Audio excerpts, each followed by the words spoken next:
La basilique de Saint-Quentin, dans l'Aisne, est l'un des monuments les plus remarquables de la ville. Elle impressionne d'abord par ses dimensions et par son architecture gothique, mais surtout par une histoire qui s'étend sur près de 10 siècles. L'édifice que nous voyons aujourd'hui est en effet le résultat de plusieurs campagnes de construction, de destruction et de restauration. Pour comprendre l'origine de la basilique, il faut remonter à l'Antiquité. Selon la tradition chrétienne, Quentin, un jeune missionnaire venu évangéliser la région, fut martyrisé à la fin du IIIe siècle. Son corps fut enterré à l'endroit où se trouve aujourd'hui la basilique. Une première chapelle y fut construite au milieu du IVe siècle. Le lieu devint progressivement un important centre de pèlerinage. Au 7e siècle, saint Éloi aurait retrouvé et fait exhumer le corps de saint Quentin, ce qui contribua encore au développement du culte du martyr. Au Moyen Âge, plusieurs édifices se succèdent. Une importante église est fondée au début du IXe siècle, sous l'impulsion de l'abbé Fulrad, proche de Charlemagne. Puis, au Xe siècle, les moines sont remplacés par des chanoines séculiers, l'église devient alors une collégiale. Le développement de la ville et l'importance croissante du pèlerinage conduisent finalement à la construction d'un édifice beaucoup plus vaste. La construction de la grande église gothique commence à la fin du XIIe siècle. Elle va s'étendre sur plusieurs générations et ne sera véritablement achevée qu'à la fin du XVe siècle. Cette très longue durée explique la richesse de son architecture, on peut y observer différentes périodes du gothique. La basilique possède notamment une impressionnante nef, un chœur très développé et une caractéristique assez rare, deux transepts. Elle mesure environ 133 mètres de longueur et constitue, par ses dimensions, l'un des plus grands édifices gothiques de Picardie.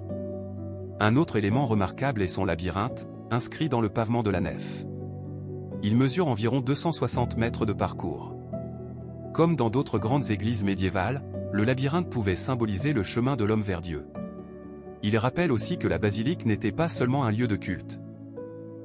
Elle était un lieu de pèlerinage, de passage et de rassemblement. Au cours des siècles, le monument connaît plusieurs incendies et transformations. En 1669, un incendie endommage notamment la tour porche, dont les parties supérieures sont ensuite reconstruites dans un style classique.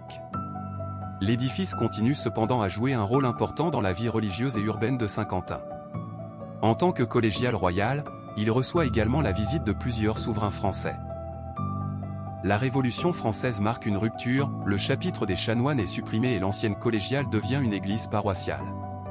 Mais son importance patrimoniale est reconnue très tôt.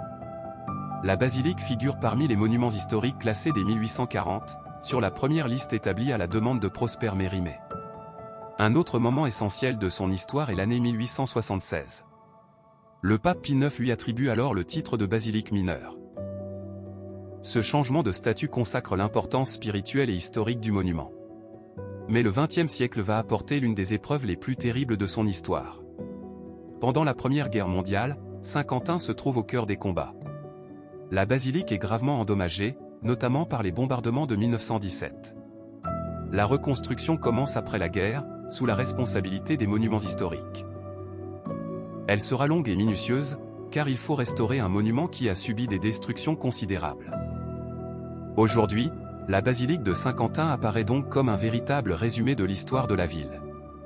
Elle nous parle de l'Antiquité chrétienne avec le martyre de Saint-Quentin, du Moyen Âge avec le pèlerinage et la construction gothique, de la monarchie avec la collégiale royale, de la Révolution, puis des deux guerres mondiales et de la restauration du patrimoine.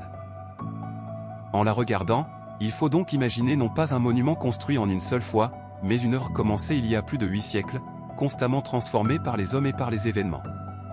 C'est cette continuité qui fait de la basilique de Saint-Quentin bien plus qu'une belle église, elle est l'un des grands témoins de l'histoire de Saint-Quentin et du patrimoine de l'Aisne.